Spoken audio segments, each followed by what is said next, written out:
Hey everybody, Kennis Russell here. I hope you're doing great.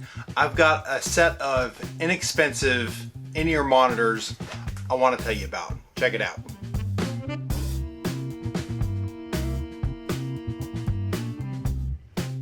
I have in my hand the Phenyx Pro PTM-10s. This is they're calling it a professional monitoring system. This is a wireless in-ear monitor pack for playing live.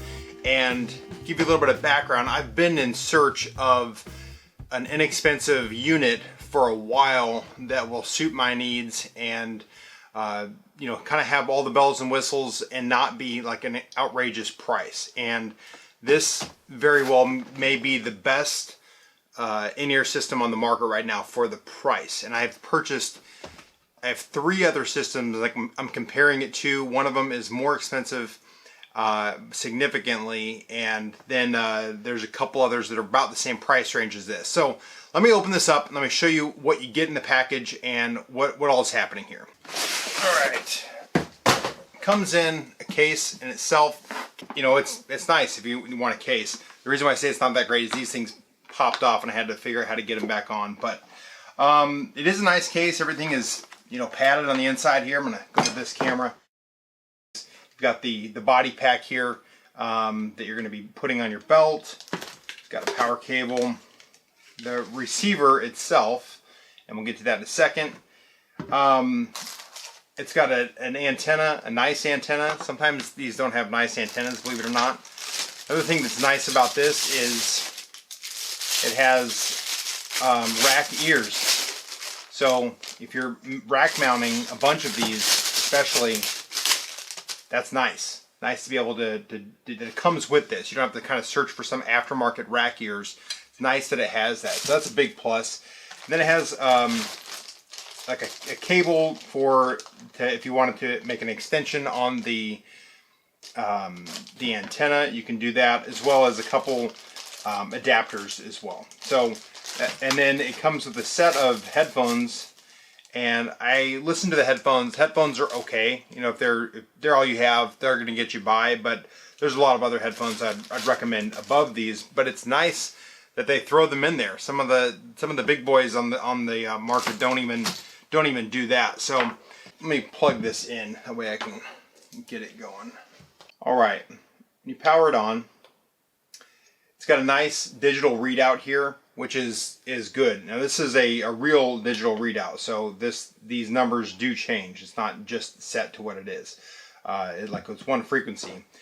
The antenna is a good antenna. It screws on there. If you were making an antenna bay, you'd be able to like if you had multiple ones of these, you're running like a big Sennheiser antenna or something like that.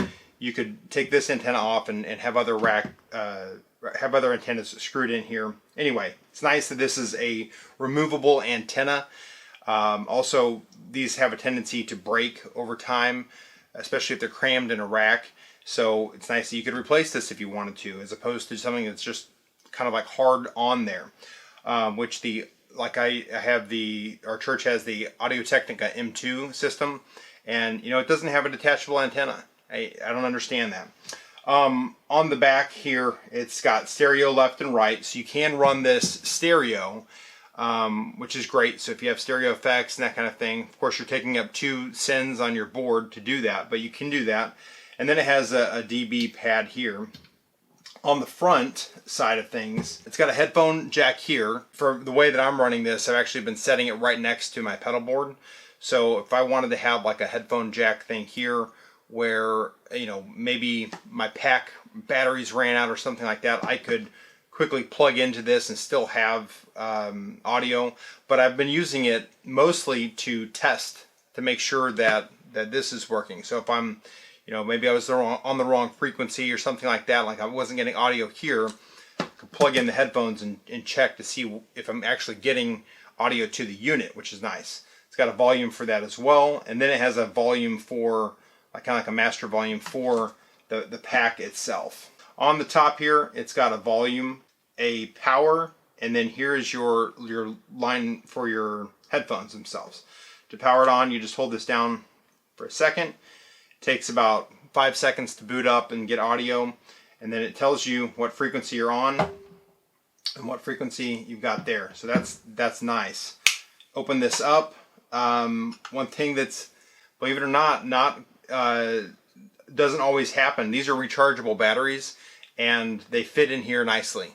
Again, my Audio-Technica M2s, rechargeable batteries are slightly bigger usually than regular alkaline batteries, and they don't fit. So I'm burning through 2 AA batteries every week with the M2, and this has been great. By the way, I've been using this for 2 months now, I believe, 2 months, and I've really enjoyed it. Also, I've been using the same batteries on here. I just realized that as I was looking through this, it says 8 hours of battery life, and I believe that's actually probably true. Usually I change them out every week, but there was a week where I forgot to change it out, and so that basically was a rehearsal, a Sunday morning, and then another rehearsal, and I was on the same set of rechargeable batteries, which sometimes don't even have as much life as regular batteries. So that was probably 4 or 5 hours of use without any problem right there. So that's good that would be the case there. By the way, the encasing of this is a pretty good enclosure. It's not super cheap. The plastic, it could be better. It's not metal. You know, I would like for this to be metal, but for the price point, I don't really see that necessarily happening.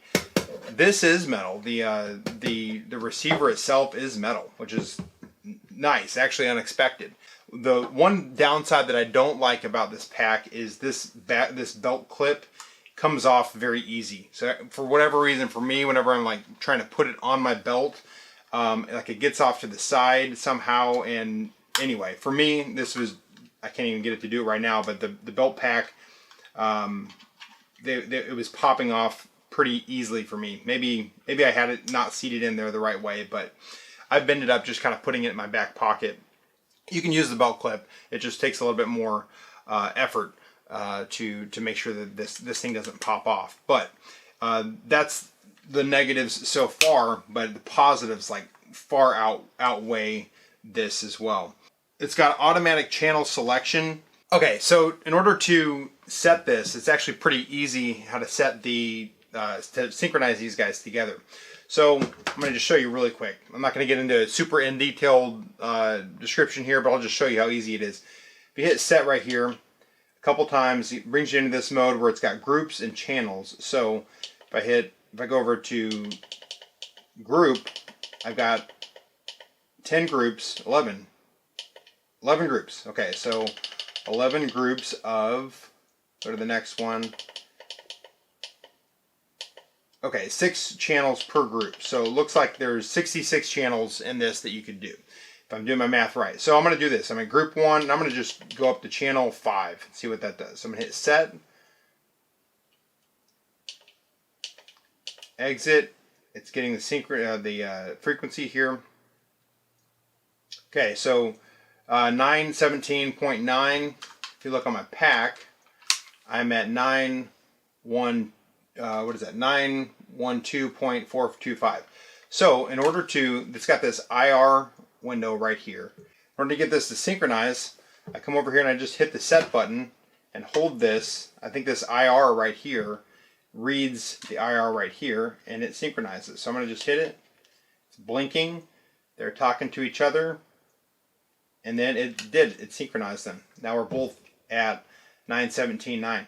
Pretty cool. Pretty easy to change them. So, you know, if you've got a bunch of these, if you've got a worship team or a band or somebody that you're getting 4 or 5 of these, I mean, it's super easy to do that. Also, like in our place, we've got a lot of wireless stuff happening, and it would be no big deal for, or it'd be very common, I guess, for there to be interference in finding a right frequency. So the fact that it's got all of those different channels to choose from is really nice. I don't think it'd be a problem finding 5 free frequencies that don't have interference. So that's pretty awesome. As far as sound is concerned, that's obviously the biggest thing. From the 2 other units that I've compared it to, the sound is well, the 3 other units, I think this is as good or better than the Audio-Technica M2s. The reason why I keep on referring back to that is because they're the more expensive units. I think they're in the $400 or $500 price range, something in that range. I'm not sure how much they sell for now. I bought my unit, or the church bought our unit, I think about 4 years ago. You know, this just has more features, honestly. One thing I'm realizing about a lot of this equipment that's coming out that's newer, lesser expensive, they're trying to get the kind of the lower end dollar market, is comparing those to the higher end equipment. I'm realizing it's based on the same technology. You know, we're talking about radio frequencies. You know, it's not rocket surgery. You know, there's a lot of I think what ends up happening is the big guys like Audio-Technica, Shure, Sennheiser, when I compare their like good, better, best, their lowest end to their highest end, what I'm realizing is it's basically the same technology. They're all working. All they're doing is they're essentially dumbing down their lower end products. So in other words, if you compare the highest end Shure to the lowest end Shure, I don't even know what the highest end Shure is, but like their little lower end is the PSM-200s, something like that. You know, they don't have a detachable antenna, I don't believe, which this does. I don't believe that the number of channels is really restricted that you could run, so you can only have a few of them. It's a, you know, they cut the cost in like the plastics and that kind of thing, whereas this kind of unit, they're cutting the cost a little bit in the plastics, even though this is a very nice unit. Like I have no problem with this. It's basically they're able to give you all the features that your higher end equipment has, but at a lower end price. So really, I wouldn't even consider comparing this to like the lowest end Shure. I would consider comparing this to more of like their mid-range, if that makes sense, just because of the features that it has, like the ability to have the screen here, and that it's syncable, and it's got the antenna and all that. The fact that it's stereo, it's really nice. It's very, really nice. So a couple things that I will say about this. Phenyx Pro sent me a unit, and I turned it on, and it would not, I synced it up and it would not receive. So this is actually the second unit that I've had of this. So I don't know if they had like a quality control batch. I messaged them. They said they haven't had any problems with any other units, but I sent it back to them. And they sent me another one. No big deal.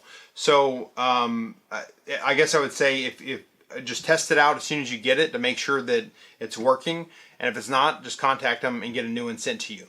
Having said that, I've been using this in a live setting for the last 2 months, and I've not had any problems. I've walked around my stage, I've walked around backstage, all throughout my church, through walls that I know that, you know, are made with metal studs, and I can still hear. Every now and then there'll be a dropout, but it would be like when I'm not in the place that I normally would be playing. Like if I'm backstage or something like that, there might be a slight dropout, but it really wouldn't even be a dropout that would take me out of the music that much. And it's also something that I would expect with any sort of wireless unit. Quality of this product is better than the quality of some other products that I have tested that are in the same price range. Overall, I think that for, especially considering that this looks nice, I could put the rack ears on here and put a whole rack of these together, and I really don't see any downside to this. I haven't had any problem with it. So let me see, how much do these cost right now? Let me look on Amazon. There it is right there. $200 right now on Amazon. $200. Amazon Prime delivered. I think that this is really a good unit that I'm very, very happy with. Finally, I feel like I found the unit that's going to work for my setup, because at $200 I could buy 5 of these, have $1,000 that have 5 wireless inner monitors, that all look the same, that are in good shape, that are good quality, and I don't have to worry about issues with it, compared to honestly what I might spend on one pack of a Shure or a Sennheiser. You know, it's really amazing. So you're a small church or even mid-sized church, or a band that you're wanting it in your set, in your system, this might be the way for you to go. So anyway, that's the Phenyx Pro PTM-10. I really like it. Let me know if you get it, and let me know what your thoughts are on it. I think that they're a great unit. So anyway, thanks for watching. Kennis Russell. I'll see you in another video.